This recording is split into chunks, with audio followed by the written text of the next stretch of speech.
যে সাতক্ষীরা থেকে নাকি জান্নাত দেয়া শুরু করবে। আরে আল্লাহ তাআলার উপরে তো বিশ্বাসই নাই।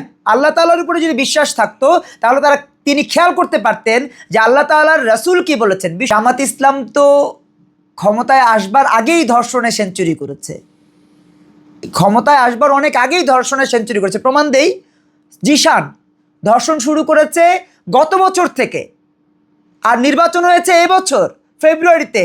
আর জিশান ধর্ষণ শুরু করেছে ওই মহিলাকে, যেই মহিলার বাসায় থেকেছে, যেই মহিলার রান্না খেয়েছে, যেই মহিলার মেয়েকে পড়িয়েছে, সেইখানে বসে সেই মহিলাকে ধর্ষণ শুরু করেছে 5ই আগস্টের পরে। ভাই 5ই আগস্টের পরে তো প্রতিদিন গড়ে 15 জন ধর্ষণ হয়। শেখ হাসিনার আমলে ধর্ষণ হয়েছে গড়ে কতজন? প্রতিদিন 3 জন 4 জন। আমরা কিন্তু তথ্য জানি, বলে না যে রাধে সে চুলো বাঁধে। আমরা জানি যে তথ্য উপাত্তের আলোকে সত্য কথা কিভাবে তুলে আনতে হয়। আমরা জানি এই জামাত ইসলাম দখলে শ্রেষ্ঠ, এই জামাত ইসলাম ছিনতাইয়ে শ্রেষ্ঠ, এই জামাত ইসলাম সত্যিকার অর্থে যদি দেখেন ডাকাতিতেও শ্রেষ্ঠ। ডাকাতি করছে কারা? ডাকাতি করছে, ধরা পড়ছে, পরে জানা যাচ্ছে জামাতের কর্মী। ধর্ষণ করছে রাতে প্রবাসীর স্ত্রীকে, ধরা পড়ছে, ধরা পড়ার পরে জানা যাচ্ছে জামাতের কর্মী। বলাৎকার করছে মসজিদে, মসজিদে বসে বলাৎকার করছে। দেখেছেন না ভিডিও ইদানিংকালে ছড়িয়েছে? ইমাম সাহেব ধর্ষণ করেছে সন্তানকে, ছেলে সন্তানকে, পরে দেখা গেছে তিনি সেই ইমাম সাহেব জামাতের কর্মী। চরমনায় পীরের উদ্দেশ্যে বলতে চাই, আপনি না জামাতের বিরুদ্ধে এত কথা বলেন, রাস্তায় নামে বিশ্ব মানবতার মুক্তিদূত তিনি কি বলেছেন? বিশ্ব মানবতার মুক্তিদূত, শান্তির অগ্রদূত বলেছেন আমার পরে আমার খোলাফায়ে রাশেদা যাবে। খোলাফায়ে রাশেদা কারা? আবু বকর রাদিয়াল্লাহু তাআলা আনহু, উসমান রাদিয়াল্লাহু তাআলা আনহু, ওমর রাদিয়াল্লাহু তাআলা আনহু।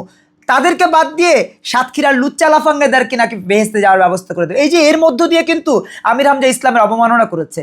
ইসলামের অবমাননা শুধু কার্টুন করলে হয়? ইসলামের অবমাননা শুধুমাত্র এই আহমদুল্লাহকে নিয়ে বক্তব্য দিলে হয়?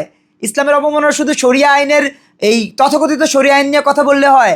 শান্তা ফারজানার মাথার দাম ধরেছিলেন আপনারা 50 লাখ টাকা। কেন?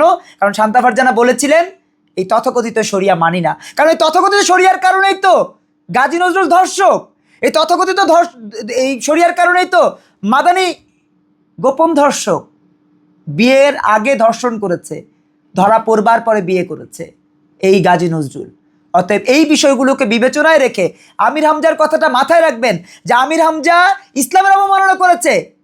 জার্মানিতে এক লোক কার্টুন এঁকেছে, বাংলাদেশে চরমনায় পীর নাচে, বিচারের দাবিতে আন্দোলন করে। আরে আমার ইসলাম খায় ফেলছে। ভাই চরমনায় পীর সাহেব কোথায় এখন? শুভঙ্করের ফাঁকি শেষ হয়ে গেছে।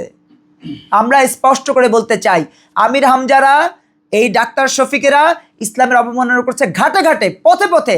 তাদের বিচারের দাবিতে, তাদের ফাঁসির দাবিতে আমরা রাজপথে নামবো।